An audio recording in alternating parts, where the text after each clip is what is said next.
Pessoal, boa tarde a todos. Vamos iniciar aqui uma nova sessão dos nossos seminários. Eu gostaria de rapidamente apresentar o professor Sebastian. Eu sei que muitos aqui estavam na conferência que ele fez ontem, né, mas, enfim, eu vou voltar a repetir. O professor Sebastian é professor da Universidade Técnica de Berlim. Ele tem colaborado com o Instituto de Economia da UNICAMP já há alguns anos, né? Nós temos feito... a Universidade Técnica de Berlim coordena uma rede de universidades de países em desenvolvimento, e dentro dessa rede existe uma série de conferências que são realizadas. Uma delas a gente até fez aqui em Campinas, né? E essa conferência tem servido justamente para a colaboração dos professores, não apenas da Universidade Técnica de Berlim, mas de outras universidades com o Instituto de Economia, tá? E o professor Sebastian está aqui, a gente está discutindo, vamos dizer assim, uma continuidade desse projeto para continuar esse intercâmbio que tem rendido bons frutos, né? Então, enfim, sem mais demoras, eu vou passar a palavra para o professor Sebastian. Sebastian, I was just fastly told to our students about the network that we have in the past years, and that we are planning to continue with this partnership in the future. Well, thank you for stay with us again.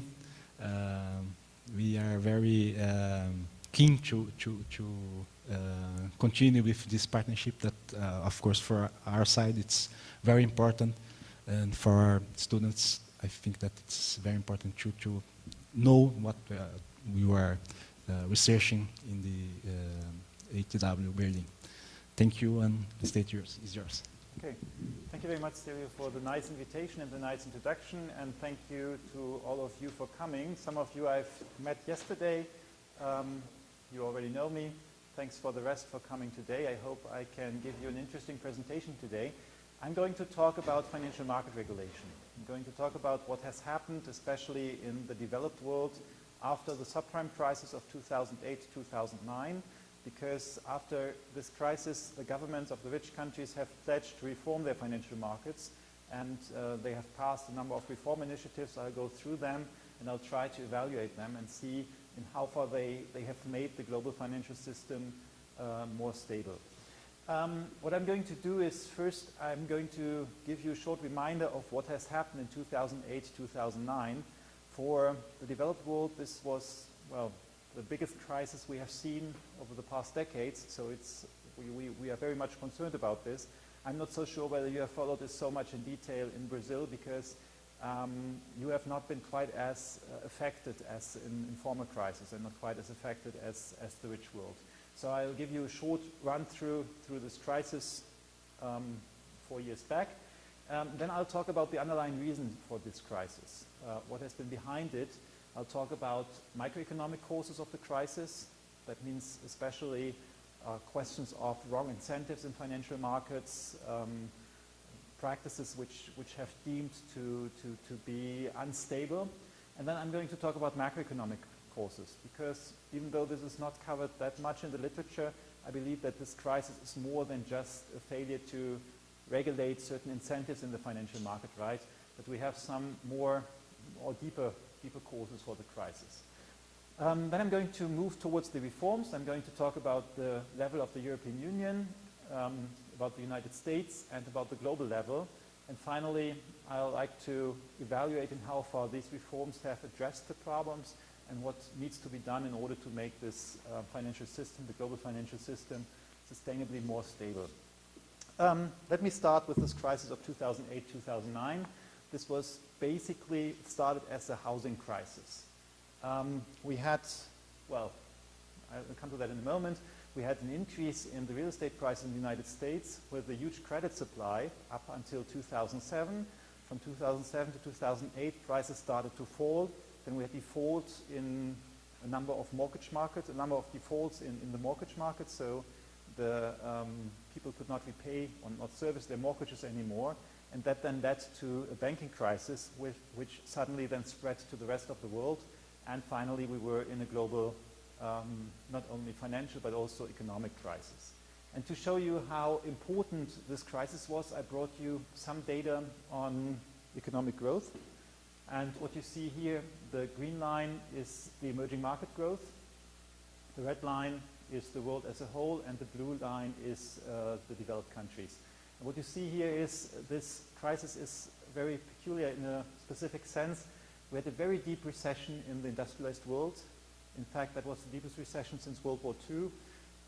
Situation wasn't that bad in emerging and developing countries. I think Brazil barely went down to a year of hardly any growth, or maybe just marginal negative growth, but nothing as dramatic as we've seen in the US, Japan, and Europe. Okay, let's start and look into what has been behind the crisis.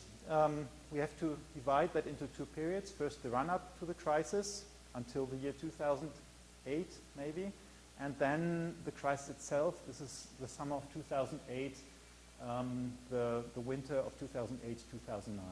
And in this run-up, it all started with the US house price bubble. US house prices, and I'll show you a graph in a moment, had roughly doubled over a decade, and this had led people to borrow more, had people led to increase their mortgages, to spend it on consumption, and had led to a growth in the credit exposure of the private sector. This then came at some point to an end. But before that, there was another important element, and this is a boom in a specific sector of mortgage lending, and that was the so-called subprime sector. And subprime means any mortgage to people, or any mortgage which does not fulfill the criteria for a prime mortgage. A prime mortgage was a mortgage which was given to people which has a documented income, a steady job, who had a certain amount of equity which they could put down for the house purchase. And usually in the United States, it was a mortgage which could be completely repaid within 30 years. In the US, you usually have fixed mortgage contracts, or very often fixed mortgage contracts, where you agree upon a fixed interest rate, and then the mortgage is designed in a way that the house is completely paid off after 30 years. The subprime mortgages were different. They missed some of these characteristics, and some of the elements were, sometimes it wasn't that bad, sometimes it was just people didn't have much equity for the house, so they didn't have their own capital, but as long as the monthly mortgage payment was reasonably low and they had a good job, that wasn't a problem. But sometimes these mortgages were also given to people who didn't have a documented job. Again, this is something which doesn't have to be bad, because if you are self-employed and you have good but irregular income, you would not have a documented job in the traditional sense, but you still might be able to service a mortgage. However, this process here led to a situation where mortgages were given to people who, well, basically didn't have a job, didn't have equity, and couldn't really service their loans. Peculiarly, we had some types of mortgages like the ninja loans, no jobs, no assets, no income. You had some mortgages which were low doc. That means you had to bring very little documentation. And you even had some mortgages which were no doc. That means no documentation. You just had to sign that you were able to service the mortgage.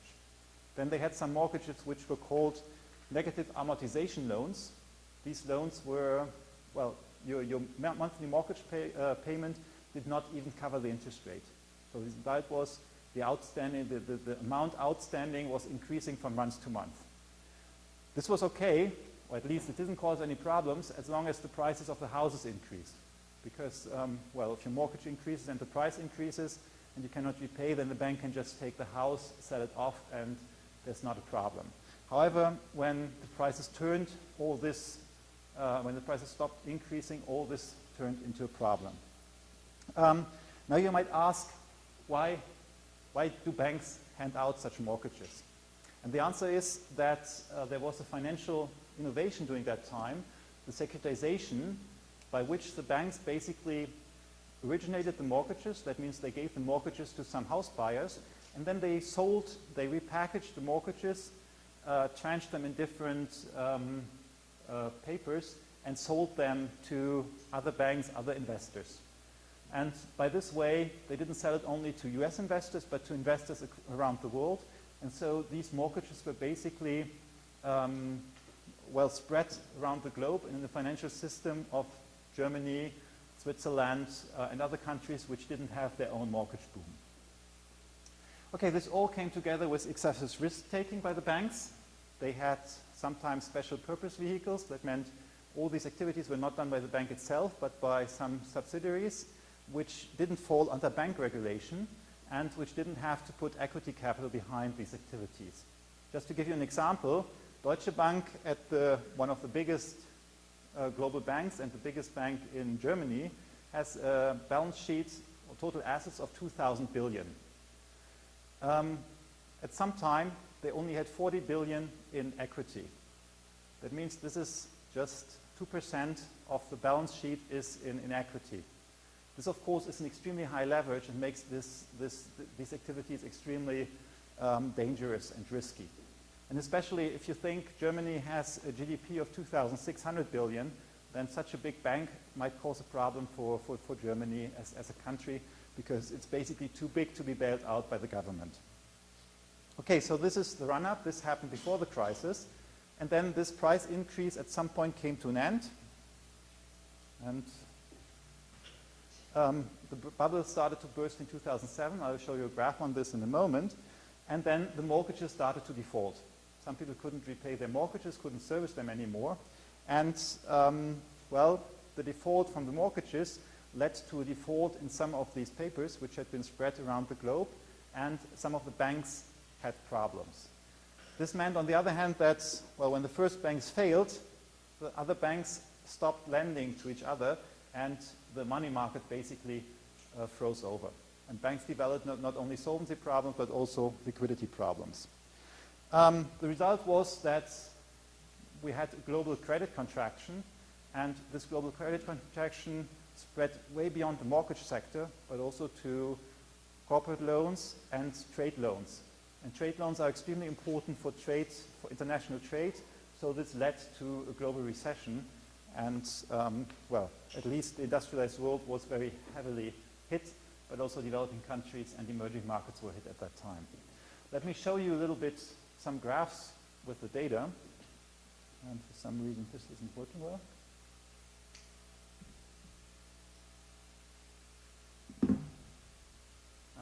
Sorry.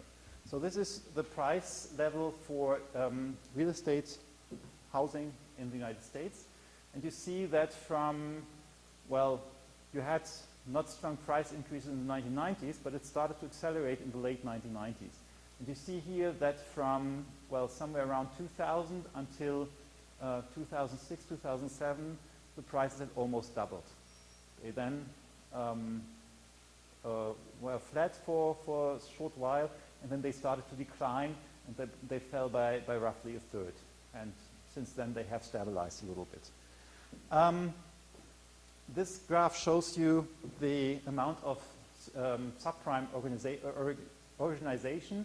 That means this is the amount of subprime mortgages which were handed out by the banks and then sold to the rest of the financial system.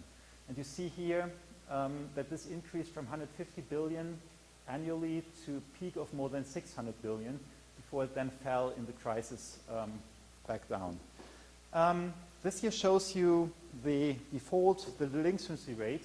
Delinquency rate means how, well, the share of mortgages where the borrowers have not serviced their loan for 30 days. And you see down here that usually this is the prime fixed rate mortgage, the standard product in the US, and then you have prime adjustable rate mortgages, and you see that usually the default rates are extremely low. You already see here that for the subprime mortgages, the one here is the fixed rate mortgage down here, and then you have the adjustable rate mortgages here. Even though, well, here you had a much higher default rate than for the prime mortgages, this was still, well, somehow in line, and this was basically figured into the interest rate that the banks charged on it. But what happened after 2006, 2007 was that when the prices didn't increase anymore and the economy slowed down, that especially the adjustable rate mortgages, they saw a huge increase in delinquency rates. So even here in 2009, at the height of the crisis, you had 40% of the people having these kind of mortgages who were not able to make the monthly payment. This had to do also with the fact that some of these adjustable rate mortgages had very strange conditions. They had so-called teaser rates, so you paid 1% interest rate for the first year or so, or first 2 years, and after that it jumped to 7 or 8%.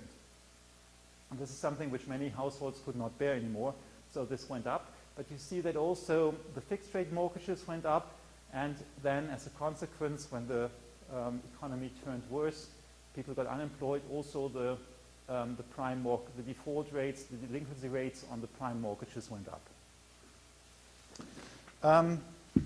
This was quite important in both directions for the US economy. This is an estimation from Goldman Sachs showing how much the real estate sector contributed to economic growth. And there are basically three channels in which the real estate sector influences growth. The first is construction. If prices go up in a country like the United States, more houses are constructed. This is what you see in this black line here. Yeah, so in the run-up to the crisis, construction contributed quite a bit to growth in the United States. And of course, when the bubble burst, it contributed a lot to the downturn and dampened economic growth.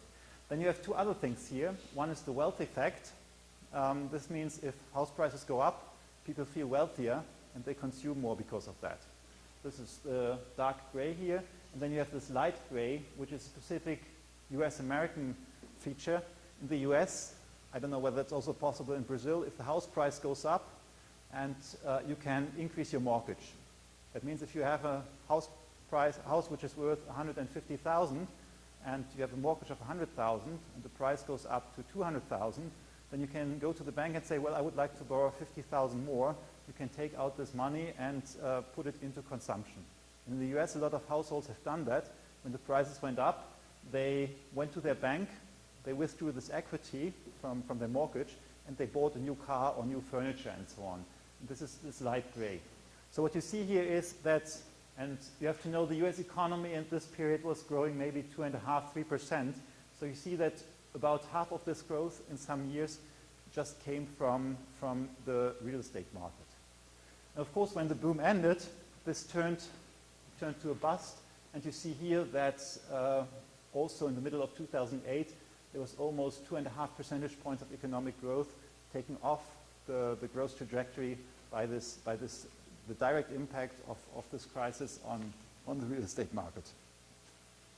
And then came, in 2009, we had one defining moment, which was the moment after which basically all the global financial markets froze over, and this was transmitted to the rest of the world, and this was the Lehman moment. That was the default of the US investment bank, Lehman Brothers, and that led to huge disruptions in the global financial market. And actually this was when the economy really moved into the deepest recession since the Great Depression. And if you look at the figures for trade, global trade, from September 2008 onwards, and you compare that to the global depression in 1929, you see that for a few months or so, the trajectory is very, very similar. The difference between the two crisis periods is that in 1929, no one had heard of Keynesian economics yet because the general theory was not published. And in 2009, some economists had heard of that still, and they passed huge stimulus packages, and the central banks intervened. They cut interest rates, and the global economy was stabilized again in the first quarter of 2009. Sorry, this should be 2008 here. This was 2009 was what came afterwards. Okay, so policy reactions was the G20 economies passed large stimulus packages. Also, Brazil passed quite significant stimulus packages at that point because you had the fiscal leeway to do so. China did so, and this all helped to stabilize the world economy. But the second thing is that the G20 the leaders claimed to reform the financial markets in order so that these things do not happen again. And they brought you some statements from the G20 leaders, what they promised in early 2009. And they said, we promise to make sure our regulatory system for banks and other financial firms rein in the excesses that led to the crisis. Where reckless behavior and a lack of responsibility led to crisis, we will not allow a return to banking as usual. They also said, we promise to reform the global architecture to meet the needs of the 21st century. After this crisis, critical players need to be at the table and fully vested in our institutions to allow us to cooperate to lay the foundation for strong, sustainable, and balanced growth. So if you look at these statements, they are quite strong. And if you read the whole communiqué, it reads really like politicians now want to go to the financial sector and make sure that these things do not happen again, that the financial sector is properly regulated in the future. And, well, they also passed a lot of laws, but for a few weeks or a few months, even a couple of years, it looked like it didn't happen very much. And this is one cartoon from one leading financial newspaper. And you see here, these are the regulators. And they basically get themselves, they pull on the regulations. They really want to rein in the banks back here. But all they do is fight among themselves and get entangled themselves in regulation. And what I'm going to do in the next part of the presentation is asking the question, is this appropriate here? Or have they really been able to also get the banks and the financial sector to work more safely and better in the future? Okay, in order to answer this question, we first have to look into the underlying reasons for the crisis. And there's a lot of literature by now. I've summarized some of the things which you find mostly in the literature, some of the reasons. There's not that much difference between the authors who are concerned about the microeconomic issues. There's a little difference in where they put the emphasis, but overall there's a clear list of things which went wrong, and I don't think they are very disputable. But let's go through them first. So the microeconomic reasons here. The first is, everyone says there has been an insufficient regulation of the banking system. Sorry, there's a typing mistake. Especially we have seen this development of shadow banks. Shadow banks are institutions which do an activity which is usually done by banks, but which do not fall under banking regulation. So for example, a hedge fund might be seen as a shadow bank because they take in deposits from investors. They invest that, but because they are not insured under the deposit insurance schemes and they don't take in retail deposits from small savers, they are usually not very much regulated. Investment banks are another element of the shadow banks. Prior to the crisis, they were not really regulated in the United States because as they didn't take in deposits, they didn't count as proper banks. So and this is quite, I mean, everyone agrees that if these institutions borrow from other banks, they might create systemic problems and therefore they should be regulated. Yeah, this is the list of things: investment banks, special investment vehicles, hedge funds, mortgage associations, and so on. Mortgage associations is one element here, which is especially important for the United States, because if you look into which institutions gave out these mortgages, interestingly, it wasn't banks. It was not a standard bank, but usually it was so-called mortgage associations. Mortgage associations, they did not take in deposits, but they usually borrowed in the money market from other banks. They then took the money and gave out these mortgages. Because they were not taking deposits, they were not regulated at the federal level in the United States. You know, the United States has this federal system, and some banks were regulated at the federal level and some institutions at the state level. And these mortgage associations, they were only regulated at the state level. However, this meant that in some of the states, because the states are always a little cash-strapped, and at some of the states you have the ideology of letting the market do whatever it wants.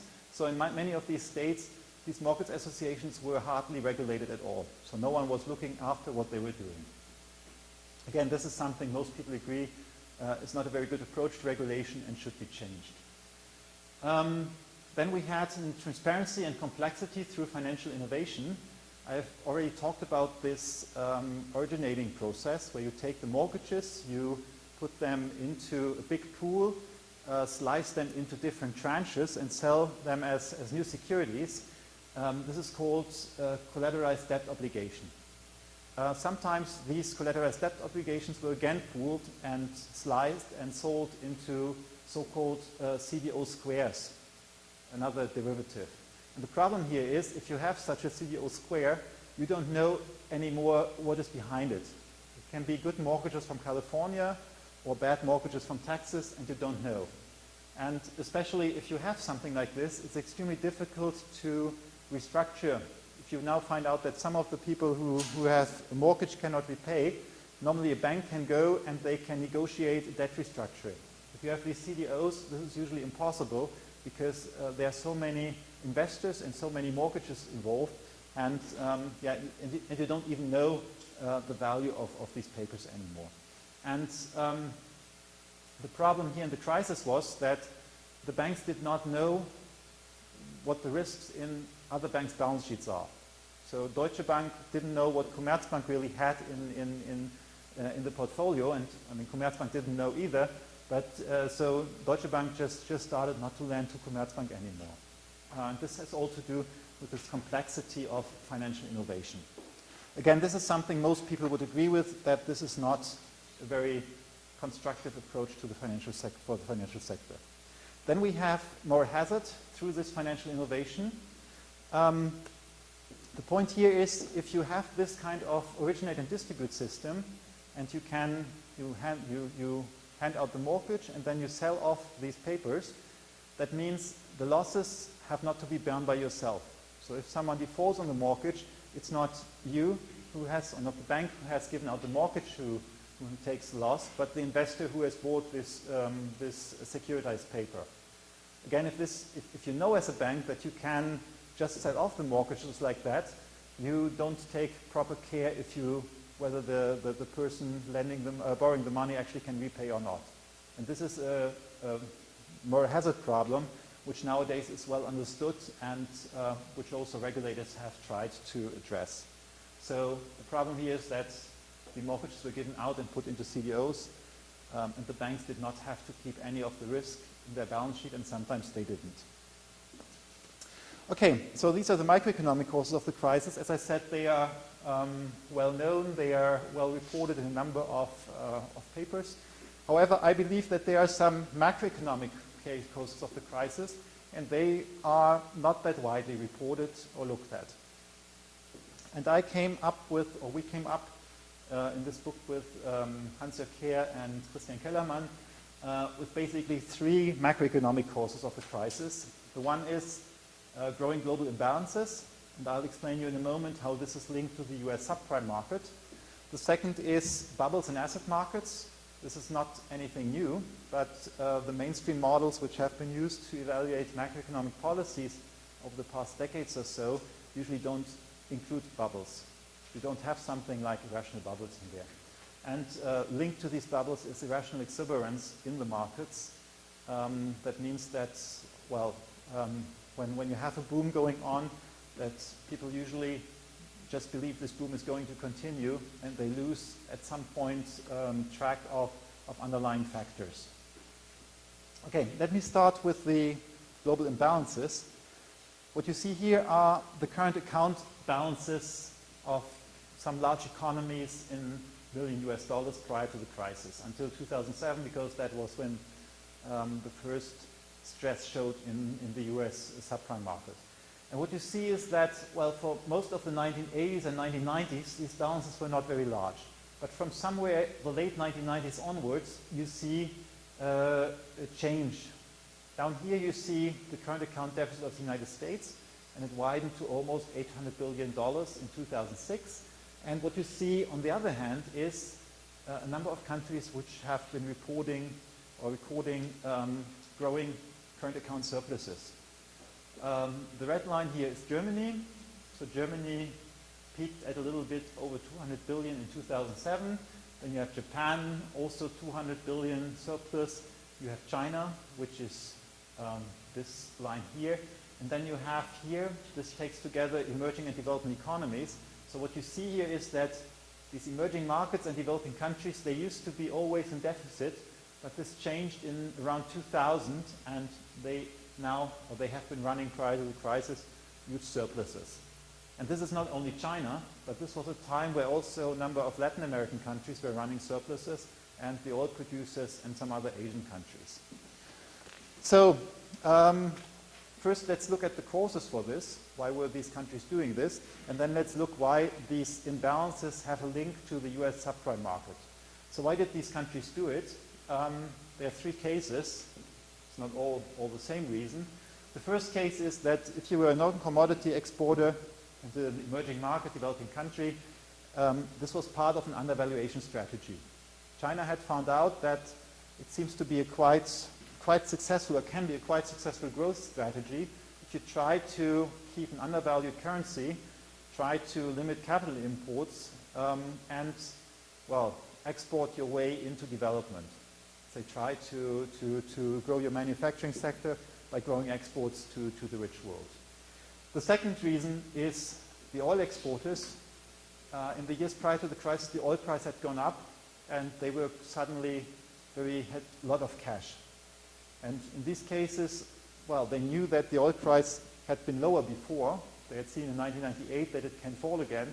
So what they did is they wanted to put some of the money aside, and they didn't want to, they tried to limit their own appreciation and the absorption in the local economy.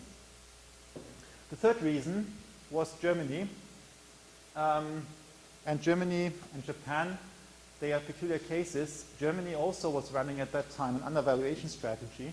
And you still see this. We talked yesterday a little bit about the imbalances in the euro area. Germany had pegged the exchange rate to the rest of Europe, to the Eurozone. And after that, they had very, very low wage increases.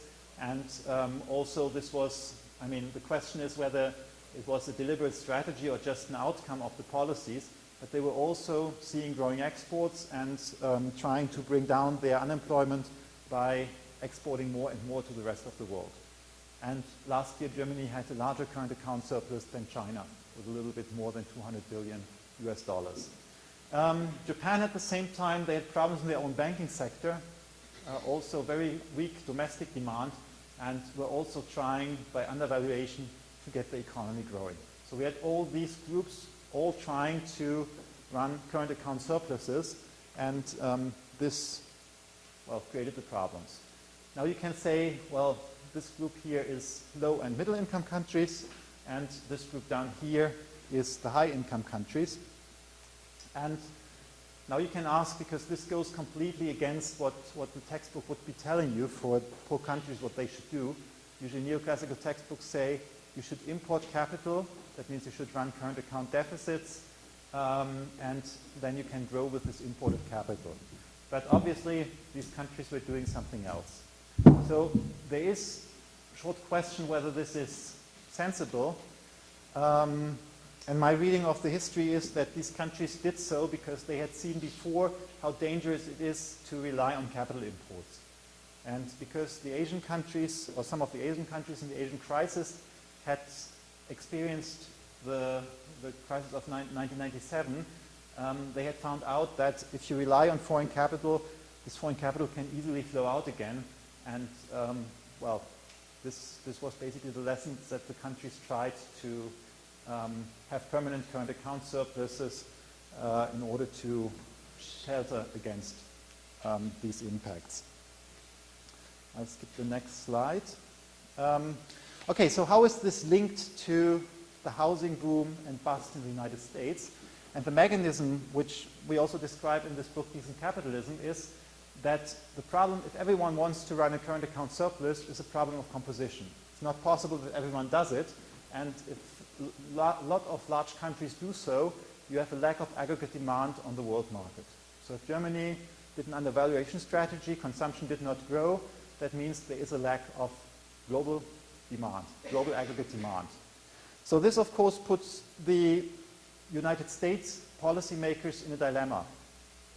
They now could basically, there globally isn't enough demand, and unemployment, well, this would mean that unemployment goes up everywhere, also in the US.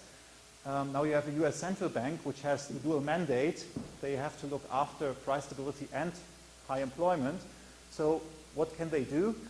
They have two choices. Either they accept unemployment to go up, or they run a very loose monetary policy. And what the US policymakers decided was that they accepted domestic credit expansion. This wasn't only the Fed, but it was also the Treasury, which accepted this boom in financial innovations, which helped the boom in the subprime market. So basically, the acceptance of this house price increase was a reaction to the undervaluation strategy of large players in the global market. The US substituted, they didn't have proper wage growth, they didn't have proper export growth, and they substituted all this by a credit expansion for their own real estate market. Okay, so why did these imbalances become so large?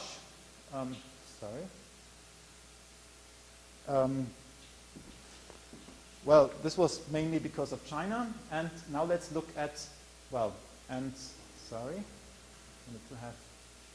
have one slide here which doesn't turn up here, so I'll skip that then, sorry for that.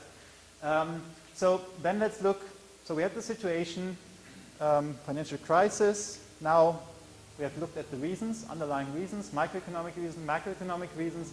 Now I would like to look into the reforms. And actually, if you look into what has happened, you can say that a lot has been done, both in the US and in Europe. And I'd first like to present you what has been done in the United States. And most of these reforms have been put together in the Dodd-Frank Act, which has been passed in 2010. This is a very big piece of legislation. It itself has 850 pages. It's very thick book. But this isn't all. This gives a number of agencies the right to pass more legislation, and there are some secondary legislation, and there's some estimates which say that the Dodd-Frank Act has resulted in several 10,000s of pages of new regulation for the financial sector. This includes a complete overhaul of the US supervisory agencies. Some of the agencies have been closed, some other agencies have been created. And, well, it also includes some more specific rules. There's a Volcker rule in it, which says, well, the banks are only allowed to do so much proprietary trading, that means trading at their own risk, and derivative trades, specific derivatives, will have to be moved towards specific trading platforms. Because prior to the crisis, there was often a problem that, for example, for credit default swaps, you didn't know which bank had an exposure to which other bank. So when there was a big insurance company which had problems, AIG, and this was actually bailed out by the US Treasury because some other banks a lot of banks had gone into large contracts, large positions with AIG, and if AIG would have defaulted without fulfilling these contracts, you might have had problems in other banks. And because the supervisors didn't know which banks might be affected, they had to bail out AIG. And this is one of the reasons why the US regulators said later, well, let's move all these trades to a centralized platform where we can monitor that and where we can see which banks or which institution has which kind of exposure. Okay, this is a graph which I've taken from one of the big accounting firms, Deloitte, and consulting firms. And what it shows you, I mean, you probably cannot see anything where you sit, but you don't have to see it. It's just, it's about the image here. You see there, this is Dodd-Frank, what it does. And it affects 22 agencies. Yeah, so it shows you a little bit the complexity of the supervisory structure in the United States. It has 16 titles, covers 15 topics. For the different small regulations that prescribes, you have 445 dates where some comments have been had to be given by some of the actors. You have 112 different dates when certain rules come into effect. You have 25 different compliance dates, and you had 206 rules which were awaiting next steps and which have not been put into final regulation yet. So this just shows you how complex this whole thing is. Okay, there were some problems with this Dodd-Frank Act. One of the problems was that the Republicans in Congress didn't like it very much. They thought it was regulating too much. And for a long time, they have blocked key appointments. So for example, there was a new Bureau of consumer protection created with this act. And in the United States, the head of these agencies needs to be confirmed by the Congress. And so the Republicans just blocked the confirmation of the head of this office, so this office basically could not start working. However, by now, the most important positions are filled, 3 years after the passage of this law, and you can say that, well, by and large, regulation has been tightened significantly. But however, remember, this is a very, very complex process, and I'll come in a moment to the question whether this is appropriate to do this kind of approach to the financial market and financial sector. Let's have a look what has happened in Europe. The European Union has also passed a large number of new regulations. In Europe, it was not one package, but several packages. They have created new supervisory agencies at the European level, one for banking, one for financial markets, one for pension funds. And now the euro area is even moving towards something which is called banking union. I talked about this yesterday. The basic idea here is that you have a completely centralized oversight in the future. Not the national offices will oversee the big banks, but the European Central Bank will basically supervise all the big banks. And there is supposed to be a centralized resolution regime. That means if some banks have problems, there will be a centralized agency which can decide how to close down the banks and involve the shareholders and so on. Moreover, let's go through the core elements, and you'll also see a lot has happened. We now have a new and more coherent supervisory structure in Europe. We have new rules of securitization. So nowadays, banks, if they do this process of originate and distribute, they hand out mortgages and sell them off later on, they have to keep a certain share of that on their balance sheets. So that means they have an intrinsic interest in due diligence before they hand out a loan, because they know that the losses will end up with them and they cannot just sell them off to someone else. There's a new oversight for rating agencies, which were basically not regulated before.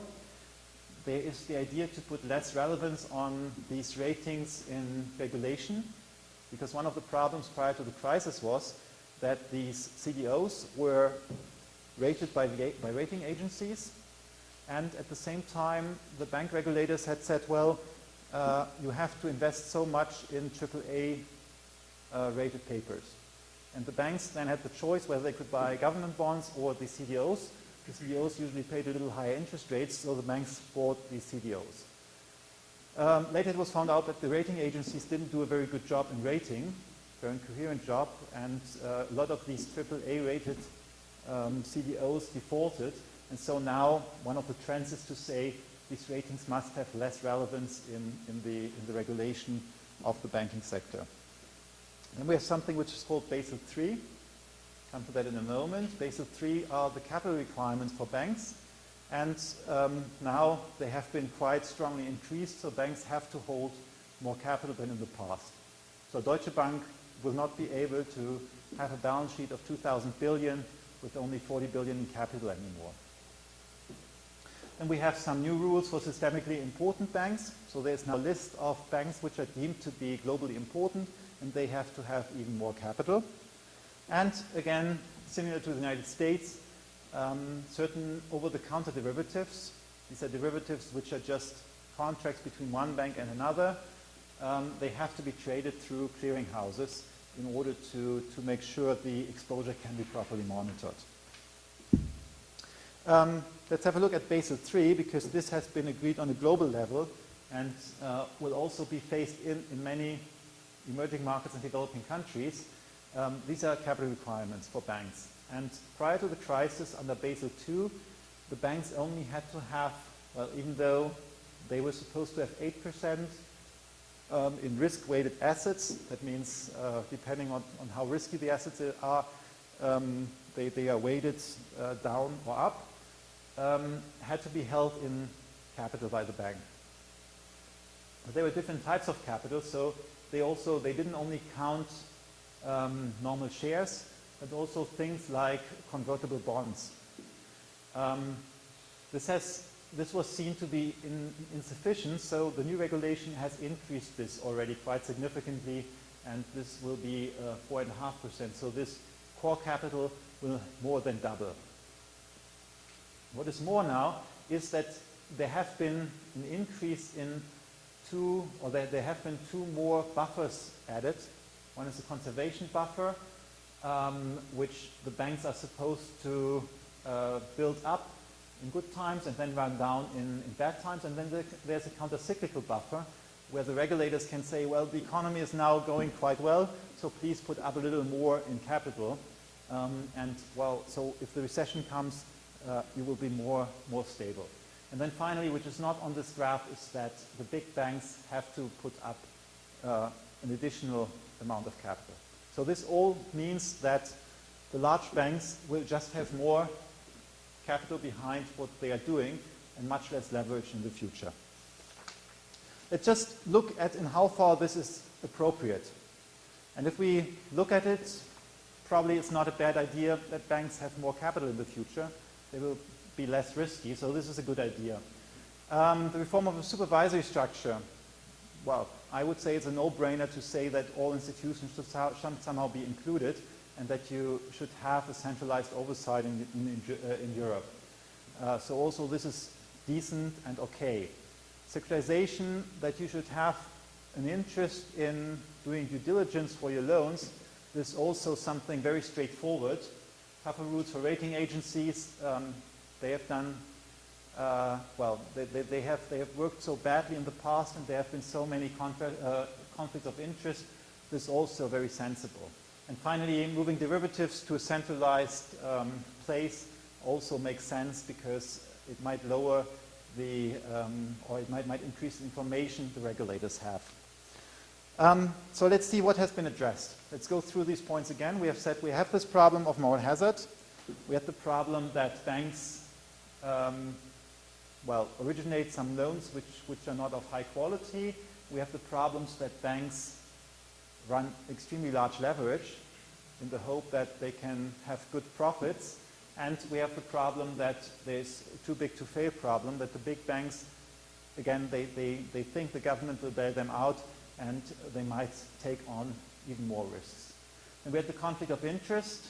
We had fragmented oversight. And we have the conflict of interest for the rating agencies because the rating agencies sometimes, they also did consultancy business for the banks. So what they did is, what often happened is that these investment banks which were constructing the CDOs, they were offering the CDOs to the rating agency asking that they rate them and at the same time they asked a different division from the rating agency to give them some advice how to construct the CDOs in a way that they get a better rating. And the result was, of course, that the rating agencies rated them more favorably than would have been sensible. We had gaps in oversight, both in the United States and in Europe. We have in transparency of financial markets, about instruments and counterparties. And we have, as I said, beyond these strict microeconomic issues, we have excessive complexity. We have structures which no one understands. We have products which no one understands. We have global imbalances. I talked about that. And we have a irrationality of financial markets which tends to bubbles and to irrational exuberance. And now if we look what has happened, we see that there are a number of steps which I've talked about. And we see that basically the issues up here have been addressed, or at least partly. Basel III is trying to increase the capital which banks have to put behind their activities, so it brings down bank leverage. Rules of securitization are addressing this moral hazard problem, the rating agency rules as well. They also look after the conflict of interest here. We have the new rules which are supposed to close the gaps in oversight, the issue that the mortgage markets are not regulated, the issue that sometimes in Europe some activities fell between some national borders, and so there wasn't a proper regulation and oversight. And we tried to lower a little bit the transparency of financial markets by new rules for derivatives. However, what has not been addressed is all this down here. These issues have not been addressed in any of these reform proposals. So, are these reforms sufficient? This depends a little bit on the point of view. There are some authors, and I have quoted some German authors here, Hans-Werner Sinn 2009 and Martin Hellwig 2011, they interpret this financial crisis as just a macroeconomic problem. They say there was a wrong incentive in the banking system, some of the regulations were wrong and allowed for moral hazard, and this is the reason why we had this banking crisis. If you believe this, then you would say these reforms go into the right direction. They might need to be a little stricter even, but they should at least stabilize the system because they have been quite significant. If you believe that the crisis is more complex and has macroeconomic reasons behind it, then of course this is not sufficient. Then you need some more, and then this fails to stabilize. I brought you a few graphs to look at in how far this macroeconomic explanation might be appropriate or not. And I brought you first a graph showing, well, the macroeconomic issues have not been addressed, as I said, bubbles, the Minsky moment, and all the lessons from behavioral finance. But what I brought you here is a graph of bank capital relative to assets. Those who believe that this is all a microeconomic problem, they always say banks should have more capital, and then the system will be much more stable. What you see here is the bank capital in the United States, and you see that this has been in the mid-19th century 50%. So they had 50% of equity capital relative to their balance sheet. This has come down significantly to these 8% after 1945 and has remained very low. So what you see here is capital was very high in the 19th century, and these low capital ratios are a relatively new development. Those who are now pushing for microeconomic reforms, they say, well, we should return to somewhere 20-30% here. This is also what Martin Hellwig is saying. However, what's interesting is, so if they're right, I would say, well, in addition, you didn't have any problems of too big to fail, because at this time you didn't have a centralized institution in the United States which could save banks which were failing. So there are less of these moral hazard problems from government intervention. So if these people were right, I would say what you should observe is a much more stable banking system here than down here. But this is not the case. I took the banking crisis from the Reinhard Rogoff paper, and what you see here is that in the 19th century, you had very regular banking crises. Yeah? Like every 5 to 7 years. And then you had a very long period without banking crisis. Interestingly, during a time where you had very, very low capital ratios in the banking system. And then we had 1984 and 2007, the last banking crisis in the past 50 years. So interestingly, the longest time of stability was a time of very low capital ratios.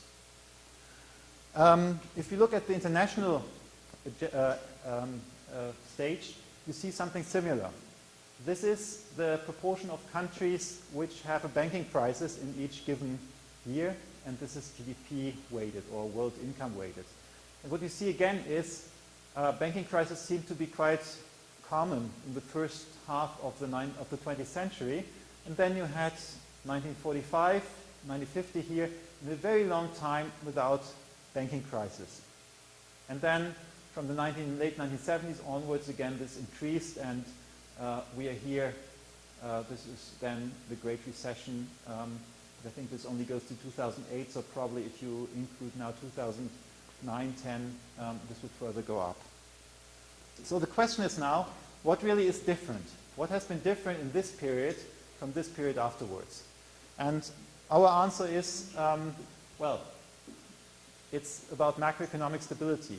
In this time of stability from 1945 and 1975, you had fixed exchange rates, you had a macroeconomic framework in which final demand in the industrialized world grew because wages were growing not too fast, not inflationary, but steadily, and you had limited capital mobility. Finally, you had financial repression. That meant you only had very limited number of products which were traded in financial markets, and you had floors and ceilings on prices and interest rates and quantities. So what does this mean? You had very limited complexity during that time. Interestingly, this also fits to some microeconomic literature. There's some literature which is saying that, this is a book by Barth and others, And they have gone through, well, I don't know, 100 countries, have looked into what kind of regulations they have and have tried to find out what kind of regulations make a more stable and a less stable banking system. And they found out that higher capital requirements usually do not significantly stabilize the financial system. Also, if you have supervision agencies which just can do whatever they want, this also does not make the financial system more stable, but the transparency and monitoring by the private sector stabilize the banking system. So, what are the problems of the modern banking system? I think one of the problems is that you have a complexity that has moved beyond what an average human being can comprehend. And this means, first, of course, you cannot monitor this by the supervisory agency. The supervisors do not understand the structure, but also the other market participants cannot understand what's going on. Okay, and finally, the banks are very strongly interlinked with each other. That means the problem from one bank easily spreads to the others. How does this link to the reforms? And I'm coming to my end now. The reforms have some blind spots, which I think are pretty central to understand the crisis and to prevent a new crisis. And they are first, the macroeconomic imbalances. They have not been addressed. Second, complexity has not been addressed. Complexity is growing. If you think of my graph of the Dodd-Frank Act, you have these 100 lines which are just very, very complex regulation, which do not make the financial system more transparent. And Basel III is also extremely complex in its rules. New supervisory structures are complex and difficult to comprehend, so all this does not address the problem. And finally, the danger of contagion between non-banks and banks has not really been capped because commercial banks can still give loans to hedge funds and to other investment funds. And again, this creates a danger of a new crisis in the future. Okay, so the traditional narrative is that you have insufficient oversight, regulation of financial markets. This has led to the US house prime boom and the crisis, and finally to the global financial and economic crisis here. This is also linked to the euro crisis. In Europe, this traditional view says, well, you have had irresponsible politicians. They have just run too large budget deficits, and finally you have the euro crisis. However, if you now take in what I also proposed to you, and I say, well, another problem here was the excessive complexity of financial markets, and global imbalances were a problem. They first influenced the US house prime boom, but second, they also led to boom and bust cycles in Spain, Ireland, and Greece. We talked about that yesterday.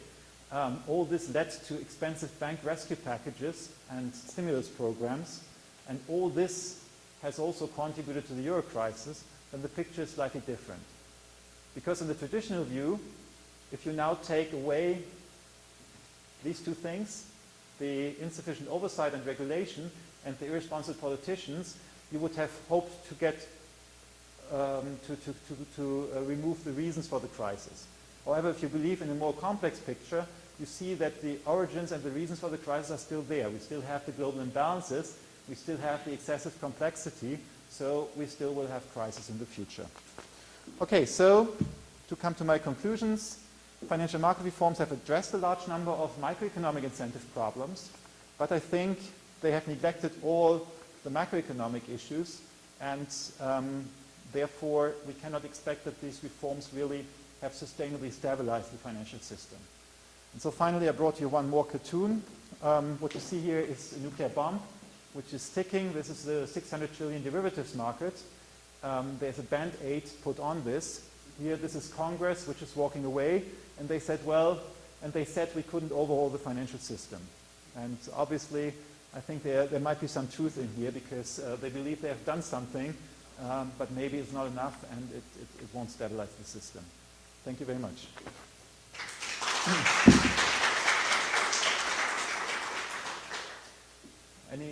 Are you going to moderate questions?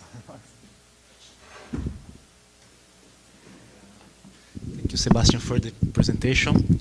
We have time to some questions.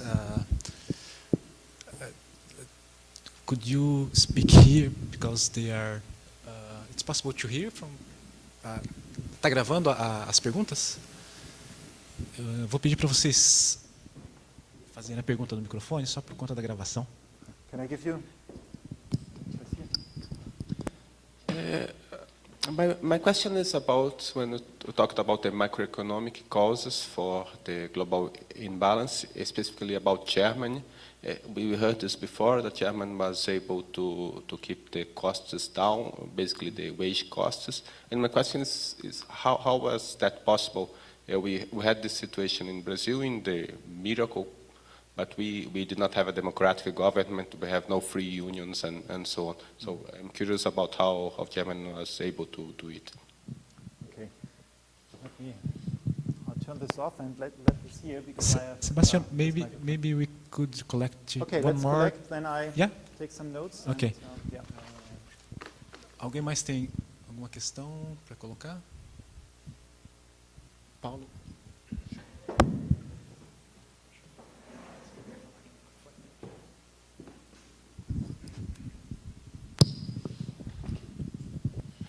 I would like to understand why the Federal Reserve or the U.S. government couldn't to preview the crisis.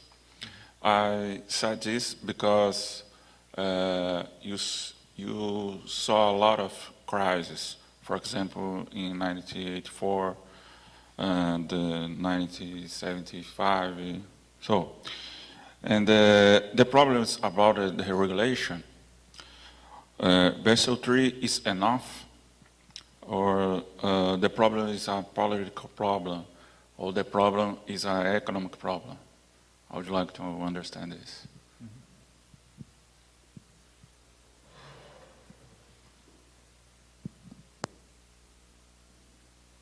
Answer? Yeah. Or shall we collect? Okay, after that we have another round. So the first question, how did we manage to do this wage restraint in Germany? Germany has, European countries have very different wage bargaining systems.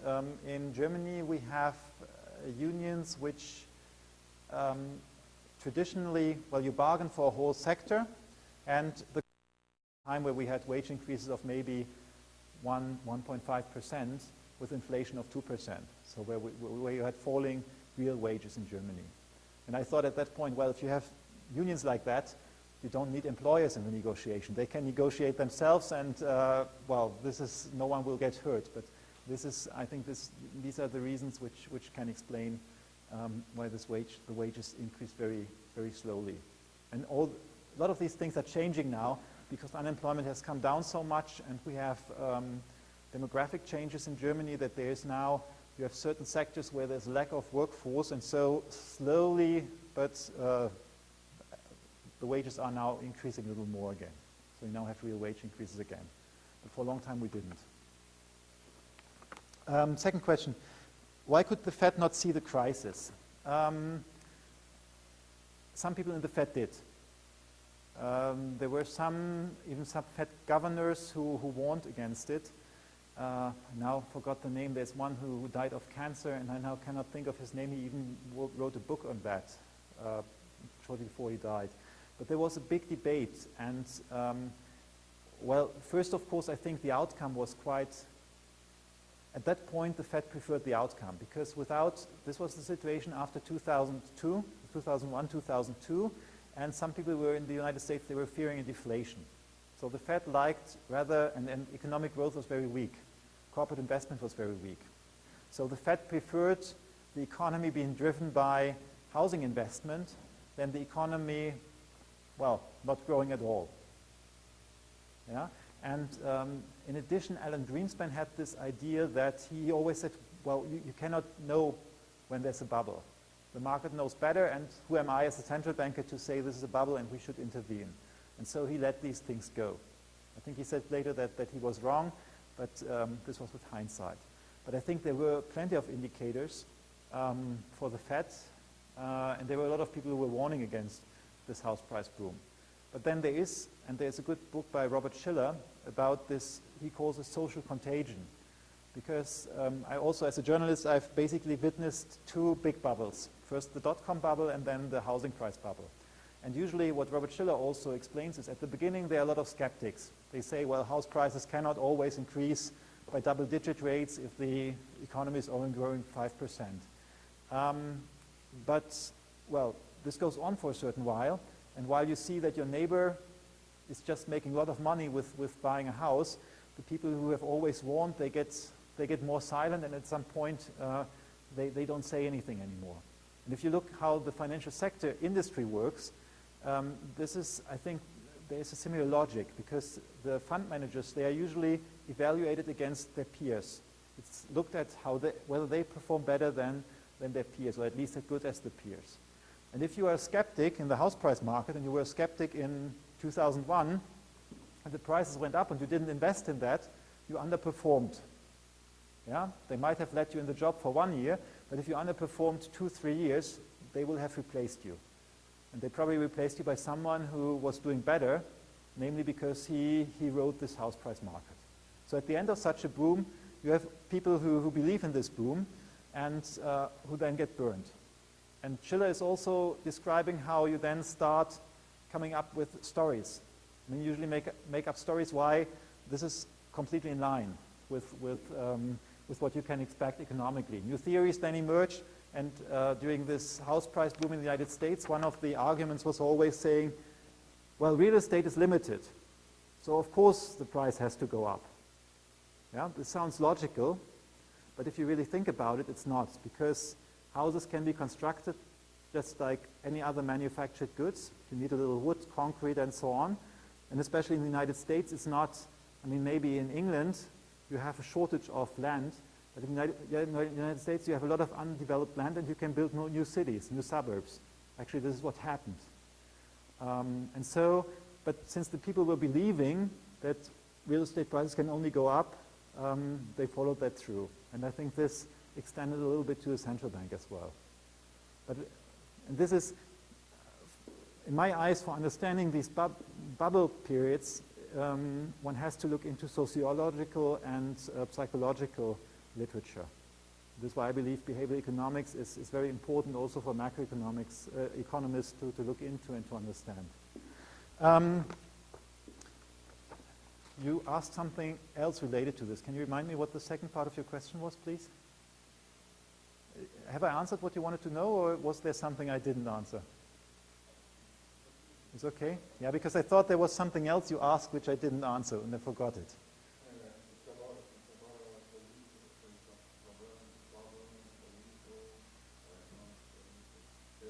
Yeah, okay. So it's always, the second thing is, and this is what we have seen in Spain, it's always extremely unpopular to end a housing bubble, because so many people have houses, and for example, in Spain, you could for a long time deduct interest payments from your tax bill, mortgage payments from your tax bill. Of course, this is, if you wanted to end the bubble, you could say, well, let's stop this. But of course, this would be extremely unpopular, because people like their houses becoming more expensive. They feel richer and they feel better. So there's a political economy argument why house price bubbles are very seldom stopped early on. Yeah?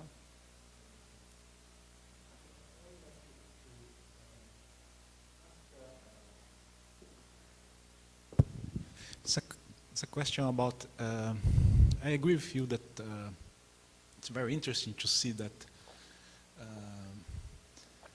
you have pointed that, for example, the question of global imbalance. Mm-hmm. Of course, it's a question that it's not tackled by the reforms. But at the same time, when the question of the global imbalance, when you put that graph showing the trade deficit of United States and the surplus of China and German and Japan, especially the relationship between the China surplus and the US deficit is related with the strong transfer of industrial activities from the United States to China, not just to China, but all the Asian developing countries. I mean, the deindustrialization of the United States, it's related with the industrialization of China, that after have a strong impact in the Latin American countries, especially those countries that export commodities like Brazil and Chile and Venezuela. But if you are saying that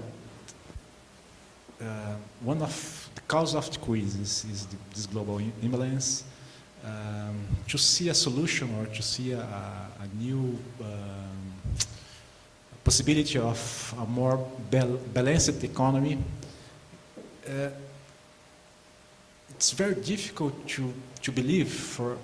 Of course, the United States is trying to recover the industry with the impact of shale gas, but it's very difficult to think about that they will go back in this strong strategy of that the U.S. companies will go back and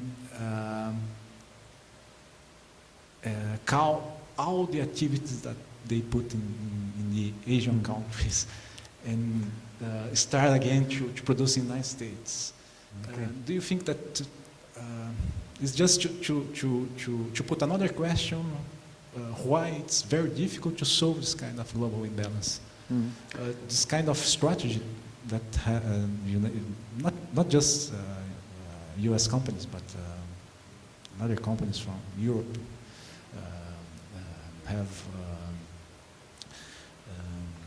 implemented in the last 20 years. It's very strong, and I don't know if it's possible to reverse this kind of situation. Okay, I think obviously it's directly related with this strategy of the United States. Yeah, I think it's a very important point you're raising here. Two things on that. First, I think you have to ask the deindustrialization or this relocation process. And in my reading, an important element was the undervaluation, the stable undervaluation of China. Of course, this was not a sufficient condition, but I think it was a necessary condition. If China had kept the exchange rate it had in the late 1980s, early 1990s, prior to the currency reform, I don't think you would have seen that much industry relocating. So now the question is, how can you, if you have that, how can you correct these imbalances? And of course, there are two ways. The first way is you say, we move the production of cheap T-shirts from China back to the United States. That would be one option. The other option would be to say, well, the Chinese then have to consume more of the things which are bought in or produced in the United States. So for example, if they in the future do not copy their Microsoft Office anymore, they don't pirate it anymore, but they buy it, this of course would lead to a partly rebalancing, because this would be, it wouldn't be industry, manufacturing, but they would be buying these, software services from the United States, and this would help rebalance this. I think actually what we are seeing empirically is a combination of both. We are seeing some industrial activity moving back from China to the United States. I just read the other day that one of the big mobile phone producers is now obviously planning a handset which is completely produced in the United States again. This is something you haven't seen for a long time. If you look at the US car automotive sector, production is growing again. And this has to do with the fact that China has appreciated quite strongly in real terms. They have a nominal appreciation, plus they have seen quite strong wage growth over the past years. So certain activities might be less attractive to move it, to have it in China anymore, and some of that you might move back to the United States. And second, the Chinese government seems to be trying to rebalance the growth from, or want to rebalance the growth from purely manufactured base to also consumption and service based. And you see, when you go back to the graph, China had a much larger current account surplus in the past than nowadays. Nowadays it's less than 200 billion, it's less than the German current account surplus, and it's only something like 3% of GDP or so, and they used to have something like 7 or 8% of GDP. So this combination can rebalance something. But we are now seeing new imbalances emerging someplace else. In Europe, Germany is still running this large surplus, and now the other countries are moving into surplus as well. So the Eurozone is now becoming one of the countries. They cannot generate their own domestic growth because of the crisis. So what they try is now to import growth and demand from the rest of the world. So the Eurozone is now one country which will, I think, for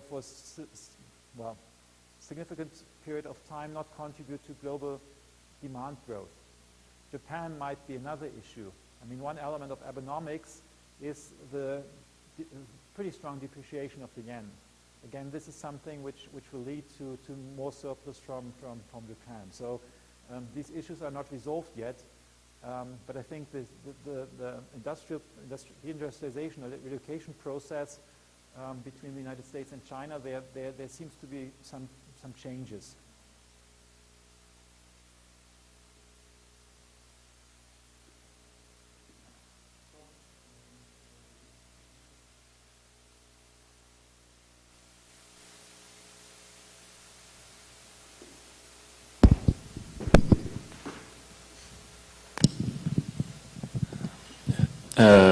Professor, I would like to know if you can speak more about the connections between the subprime crisis and the euro crisis, and what measures have been made to address this more recent crisis in Europe. If you can give us a little explanation about the euro crisis and comment on the measures that are specifically designed to solve this problem as well. Okay. Mais alguma questão? Sebastian, I have just one doubt about when you was explaining the relationship between the bubble in the house market with the growth in the United States. There's a part of the graph that was wealth effect, and the third that I couldn't. Mortgage equity withdrawal. Okay. Yeah. I can, if you want, I say a word on this. Yeah. Shall I answer your question first, because it's a shorter question than the other one? The graph here, maybe we can take it once more.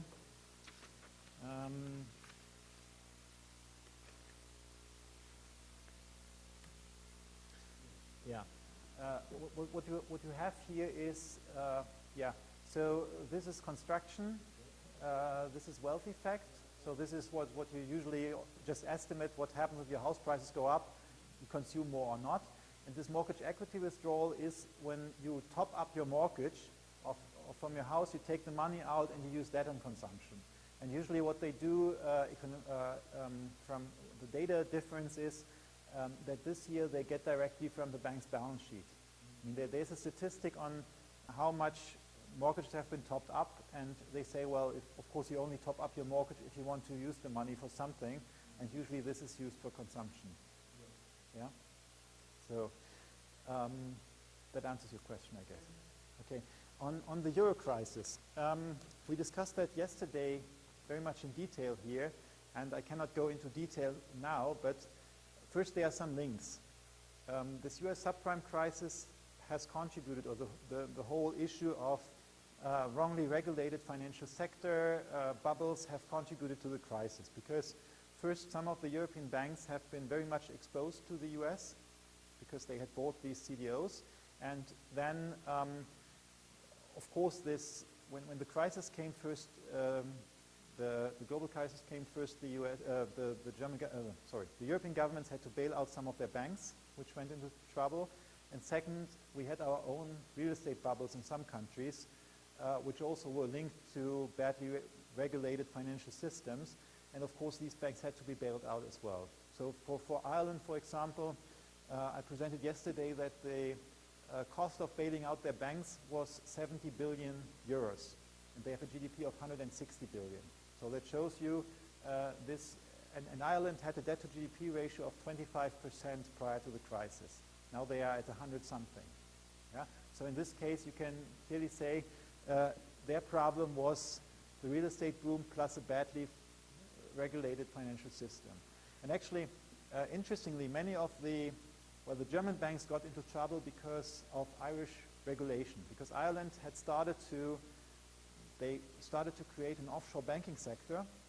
And you know, we have regulations in Europe. We had regulations for the financial system which were supposedly standardized, but it was up to the national regulators to interpret them differently.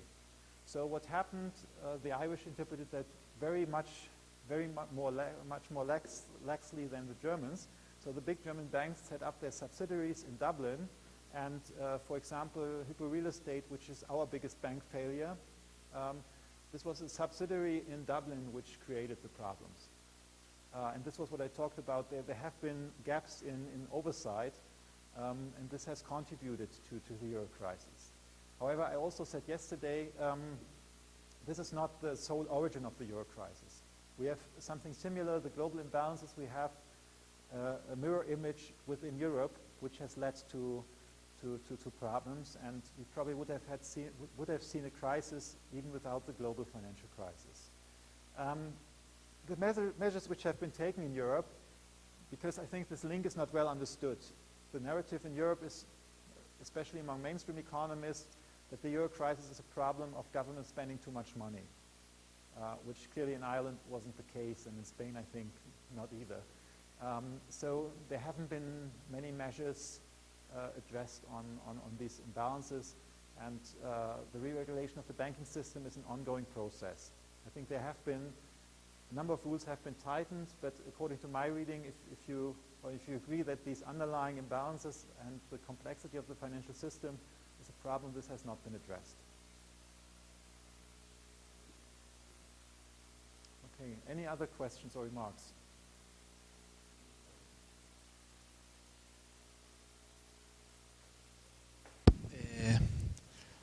Se ninguém tem mais questões, I would like to thank you again, Sebastian, for your presentation.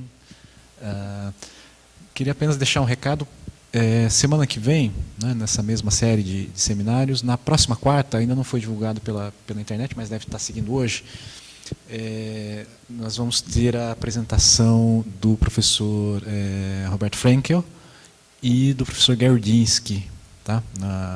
Nessa série de seminários, na quarta-feira. Tá? Na sexta-feira, a gente não conseguiu colocar na mesma data, mas na sexta-feira vai ser a apresentação do professor Giovanni Dozzi. Tá? Período da tarde também, 2h30 também. Tá? Então, já estou divulgando, vocês vão receber pelo e-mail, tá certo? E o da quarta-feira, fazendo parte dessa série de seminários da pós-graduação. Tá? E da sexta-feira, obviamente, que também faz parte da série, mas a presença dos alunos que estão matriculados em seminários não é obrigatória. Tá? Mas, de qualquer maneira, enfim, acho que a presença do professor Dozzi aqui vai ser bastante interessante. Bom, obrigado a todos aí pela presença. Tá? E, enfim, quem depois quiser o contato do professor Sebastian, né, pode entrar em contato comigo. Tá? Enfim, como eu falei, o Sebastian está sempre disponível aí para trocar informações, enfim, e para trocar contatos aí com a gente, tá bom? Obrigado, gente. Pedir uma salva de palmas de novo. Okay. Thank you again for the invitation, and thank you for coming here. Have a nice afternoon.